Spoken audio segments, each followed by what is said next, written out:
تو درود پاک پڑھیے، اللہم صلی علی سیدنا و نبینا مولانا محمد النبی الامی۔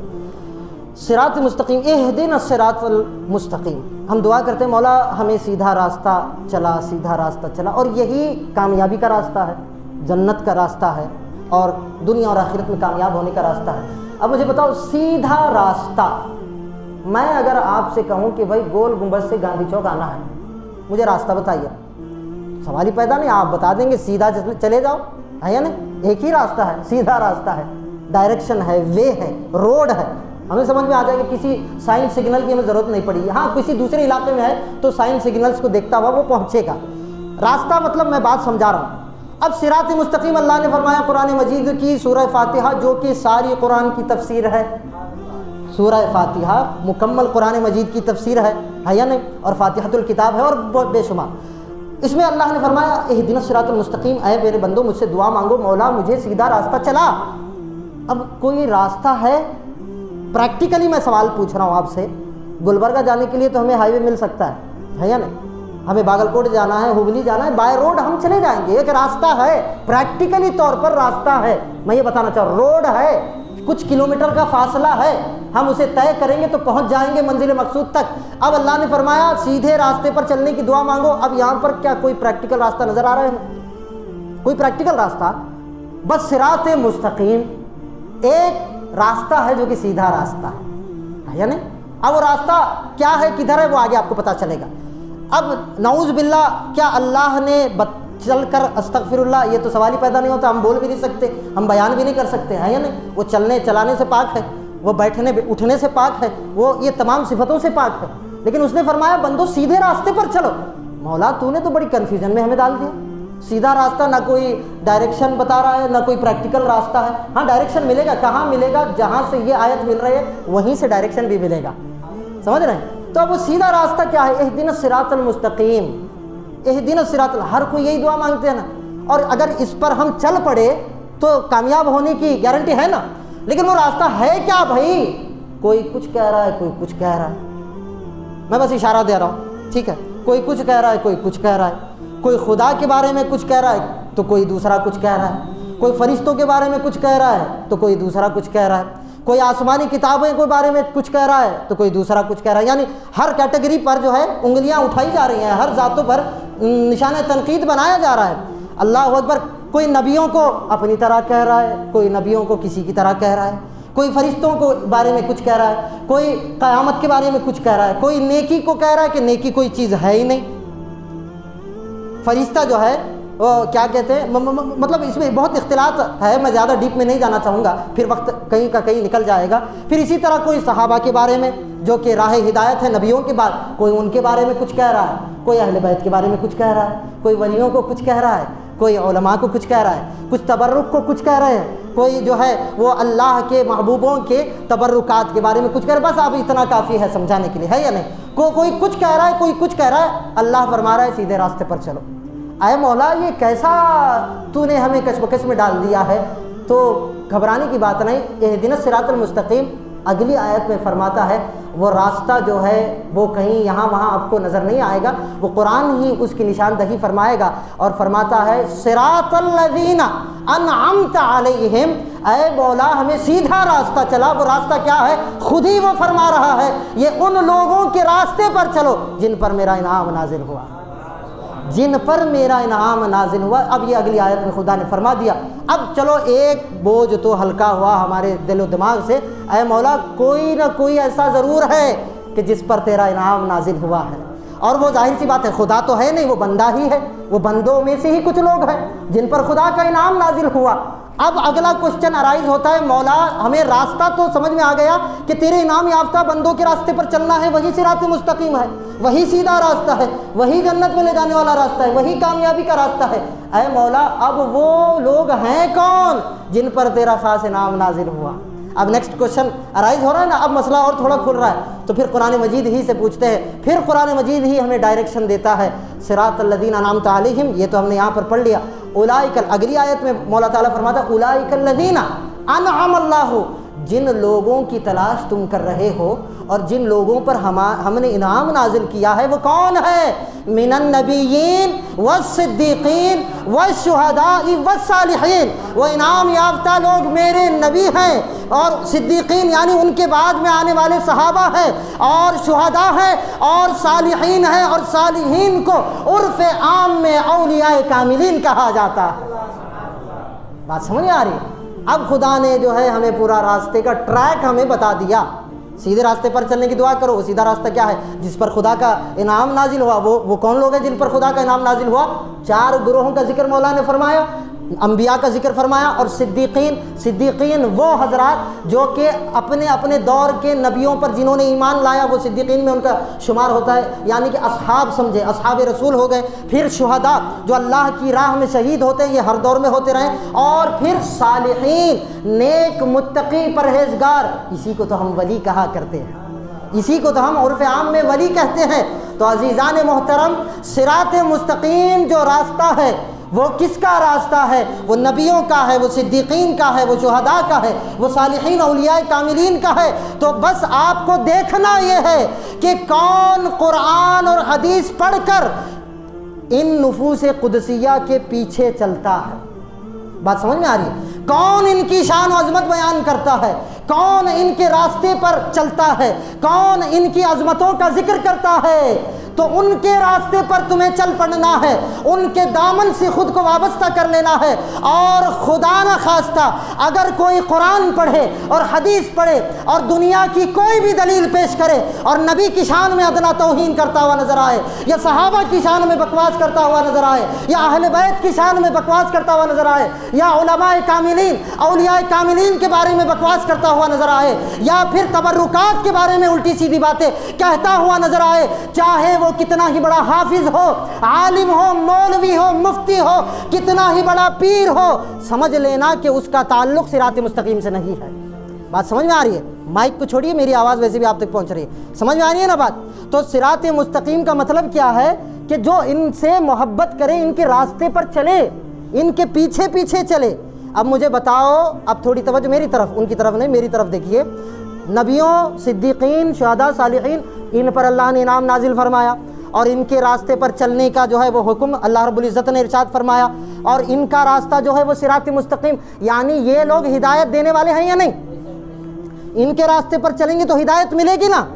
اور اگر کوئی کہے کہ نبی بھی گمراہ ہو سکتا ہے تو ایسا کہا ہے لوگوں نے، میں بس اشارہ دے رہا ہوں، سمجھ میں آ رہی بات؟ وَوَجَدَكَ ضَالًّا فَهَدَىٰ، قرآن مجید میں آخری پارے میں آیت ہے وَوَجَدَكَ ضَالًّا فَهَدَىٰ۔ ضال مضل کا لغوی معنی اگر آپ ڈکشنری میں لغت میں اٹھا کر دیکھیں گے تو یقیناً گمراہی کے ہی نکلتے ہیں۔ ضال مضل یعنی گمراہ ہونا یا گمراہ کرنا، اس کا ڈکشنری میں مطلب یہی نکلتا ہے۔ مگر یہ آیت اور اللہ رب العزت یہاں مخاطب رسول کو فرما رہا ہے، اور فرما رہا ہے اے محبوب، ہم نے آپ کو ضال پایا تو ہدایت دی۔ ترجمہ میں لغوی کر رہا ہوں، بس سمجھیے۔ اب کسی نے اٹھ کر یہاں پر کیا ترجمہ کر دیا؟ ہم نے نبی کو گمراہ پایا تو ہدایت دی۔ اب سوال، آپ سیدھی سی بات آپ خود سوچئے، آپ کو اس کے لیے عالم فاضل مفتی بننے کی ضرورت نہیں ہے۔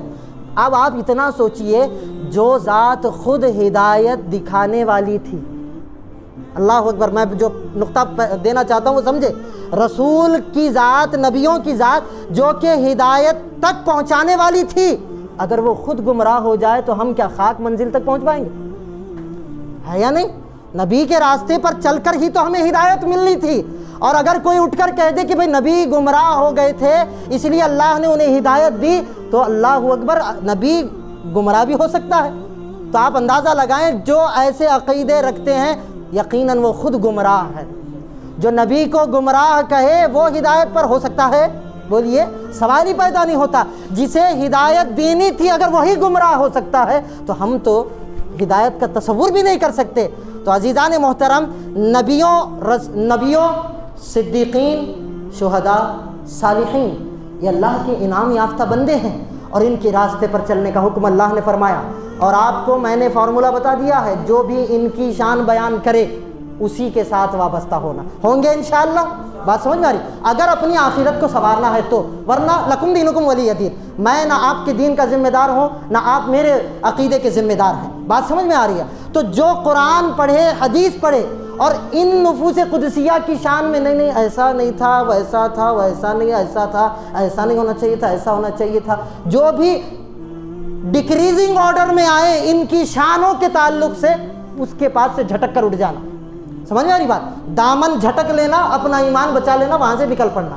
یہ فارمولہ میں دے رہا ہوں، یہ قرآن و حدیث کا خلاصہ ہے، اور یوں سمجھیے کہ ہمارے 1400 سال کے بزرگان دین کا جو پیغام میں آپ تک ادنا سی کوشش کر رہا ہوں کہ آپ تک پہنچاؤں۔ بات سمجھ رہے ہیں؟ جو بھی قرآن و حدیث پڑھ کر ان نفوس قدسیہ، ان 4 گروہوں کی شانیں بیان کرتا ہوا کہیں بھی آپ کو نظر آئے، چاہے آپ کی زبان سے آتی ہو یا نہ آتی ہو، آپ کی برادری کا ہو یا نہ ہو، آپ کے ملک کا ہو یا نہ ہو، آپ کے گلی محلے علاقے کا ہو یا نہ ہو، اسے گلے سے لگانا اور اس کی محفل میں بیٹھنا، اس کی صحبت میں بیٹھنا۔ کیونکہ یہ وہ بندہ ہے جو کہ صراط مستقیم پا چکا ہے، جو کہ ہدایت پا چکا ہے۔ اسی لیے تو اعلیٰ حضرت نے فرمایا تھا، تیرے غلاموں کا نقش قدم ہے راہ خدا۔ بولو سبحان اللہ۔ یہ قرآن کی آیت کی ترجمانی امام اہل سنت فرما رہے ہیں، تیرے غلاموں کا نقش قدم ہے۔ بات سمجھو، قرآن کی آیت کو لاؤ اور اس شعر کو سمجھو، تیرے غلاموں کا نقش قدم ہے راہ خدا، وہ کیا بہک سکے جو یہ سراغ لے کے چلے، وہ کیا بہک سکے۔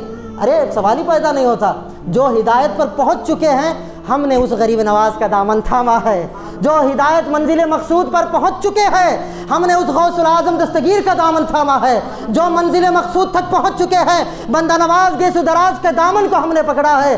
سوال ہی پیدا نہیں ہوتا، یہ وہ لوگ ہیں جو کہ جن پر اللہ نے انعام نازل فرمایا ہے، اور انہی کے راستے پر چلنا، یہی صراط مستقیم ہے۔ جو ان سے گمگشتہ ہو گیا، اسے ہدایت کا تصور بھی نہیں کرنا چاہتا۔ بات سمجھ میں آ رہی ہے؟ تو اس بات کو یاد رکھیں، اور صحبت کا اپنا بہت بڑا اثر ہوتا ہے۔ نیکوں کی صحبت اختیار کرنی ہے، اللہ والوں کی صحبت اختیار کرنی ہے، اور صراط مستقیم کا کانسیپٹ امید ہے کہ آپ سمجھ گئے ہوں گے۔ اللہ والے دیکھیں، جو آلریڈی منزل مقصود تک ہم جب کوئی تعلیم حاصل کر کے فارغ ہوتے ہیں، چاہے وہ دینی تعلیم ہو یا دنیاوی تعلیم ہو، دنیاوی اعتبار سے انجینئرنگ ہے، ڈاکٹری ہے، پھر نہ جانے کیا کیا اس میں میڈیکل فیلڈ ہے، ٹیکنیکل فیلڈ ہے، جو کچھ بھی ہم پڑھ کر فارغ ہو گئے ہیں، اب مثال کے طور پر ایک بندہ انجینئر بن کر بیچلر ڈگری کے ساتھ باہر نکلا، اب اسے جو ہے نا کیا کہتے ہیں، مشورہ کیا دیا جاتا ہے، ایکسپیرینس حاصل کر، ہے یا نہیں؟ ورنہ نوکری میں اچھی تنخواہ نہیں ملے گی۔ تنخواہ بڑھانے کے لیے، یعنی جیسے تمہارا ایکسپیرینس تجربہ جب تک تمہارا بڑھتا نہیں، تمہیں اچھا لیول نہیں ملے گا۔ اب تجربہ کہاں سے ملے گا بھائی؟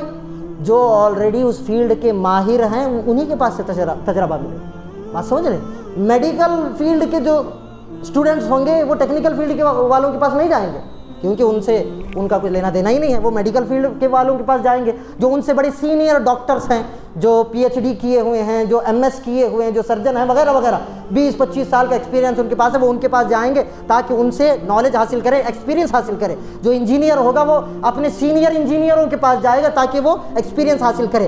کہنے کا مقصد یہ ہے، اسی طرح جب کوئی بندہ عالم دین بنتا ہے، یہ بھی ایک ڈگری ہے، یہ بھی تعلیم ہے۔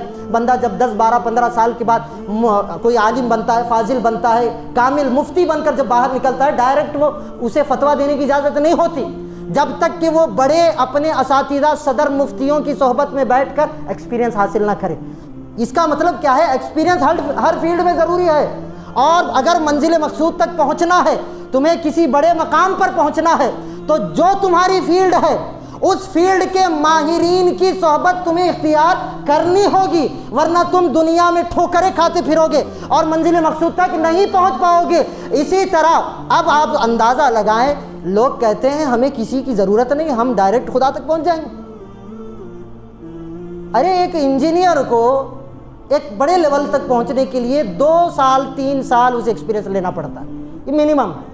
ڈاکٹر کو ایک اچھا ڈاکٹر بننے کے لیے، خود کا کلینک کھولنے کے لیے 4-5 سال اسے پریکٹس کرنی پڑتی ہے یا نہیں؟ ایک عالم صاحب کو، ایک عالم دین کو مفتی بننے کے لیے وہ بھی 1-4 سال کا عرصہ لگتا ہے۔ ارے یہ دنیاوی تعلیم، دنیاوی اعتبار سے اگر تم کسی منزل تک پہنچنا چاہتے ہو تو بغیر وسیلے کے، بغیر صحبت کے، بغیر بڑوں کی شاگردی کے، بغیر ایکسپیرینس کے، اس فیلڈ کے ماہرین کے تم اپنی منزل تک پہنچ نہیں پا رہے ہو، تو خدا تک پہنچنا کوئی بچوں کا کھیل ہے؟ بولیے، کوئی کھیت میں بیج بونے کا کام ہے؟ یا کوئی قصہ کہانی ہے کہ میں خدا تک پہنچ گیا، مجھے کسی کی ضرورت نہیں ہے؟ بولیے، اگر ایسا ہوتا تو سب سے پہلے صحابہ کو کسی کی ضرورت نہیں ہوتی۔ نبی تو نبی ہے بہرکیف، نبیوں پر جنہوں نے ایمان لایا اصحاب تھے، وہ قرآن لے کر نکل جاتے، قرآن حدیث لے کر آئے، مجھے قرآن مل گیا، حدیث مل گئی، مجھے کسی کی ضرورت نہیں ہے۔ بات سمجھ میں آ رہی ہے؟ تو دنیاوی اعتبار سے کسی مقام پر پہنچنا ہے تو ہمیں اس فیلڈ کے ماہروں کی ضرورت پڑتی ہے، تو اسی طرح اگر ہمیں رب تک پہنچنا ہے تو ان کی ضرورت پڑے گی جو آلریڈی رب تک پہنچ چکے ہیں، اور انہی کو ہم اولیاء کاملین کہتے ہیں، انہی کو اللہ والا کہتے ہیں۔ اور اسی لیے تو اللہ کیے جانے سے اللہ نہ ملے، یہ اللہ والے ہیں جو اللہ سے ملا دیتے ہیں۔